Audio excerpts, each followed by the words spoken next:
For 3.5 days, the bodies of the two witnesses lay in the streets of Jerusalem. Once they stood boldly clothed in sackcloth, speaking words of fire. They called down droughts, plagues, and judgments upon those who mocked the name of God. But now, the world celebrates their silence. It seems as though the power of God has been defeated.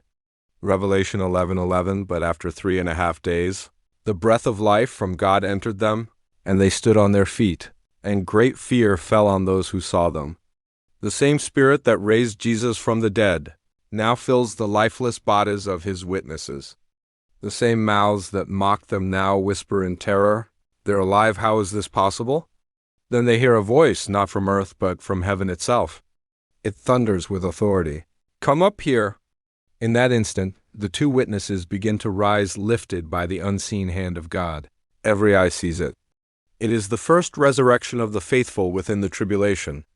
Their enemies stand frozen, speechless. Revelation 11:12 says, "And they went up to heaven in a cloud, and their enemies beheld them." God is not just raising two men, he is raising his standard. He is proving to a rebellious world that his word cannot die. Revelation 11:13, in that same hour there was a great earthquake, and 1/10 of the city fell. 7,000 people were killed, and the rest were terrified and gave glory to the God of heaven. Jerusalem, the city of prophets, the city that rejected the Messiah, is shaken to its core. And for the first time in the Great Tribulation, men on earth give glory to the God of heaven. Then the seventh angel sounds. Revelation 11:15.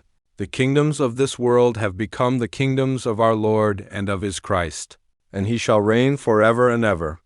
Heaven rejoices because this moment marks the transition, the seventh trumpet signal coronation. The king is taking his throne.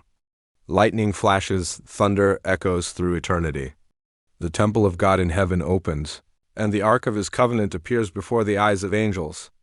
It is the sign of victory. The same covenant that once rested in the wilderness of Israel now shines in heaven, reminding creation God always keeps his word.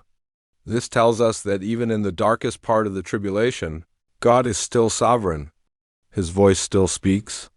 The world will tremble because it has seen proof that the God of the Bible is the Lord of heaven and earth. Earthquakes, lightning, hail, and thunder will follow, each announcing the King is coming.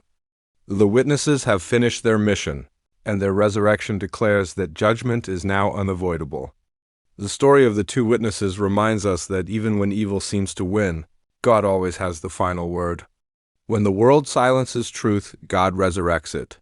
When the world mocks his messengers, God glorifies them. Choose now to stand with the truth before the trumpet sounds. The same God who raised the witnesses can raise your life out of darkness today.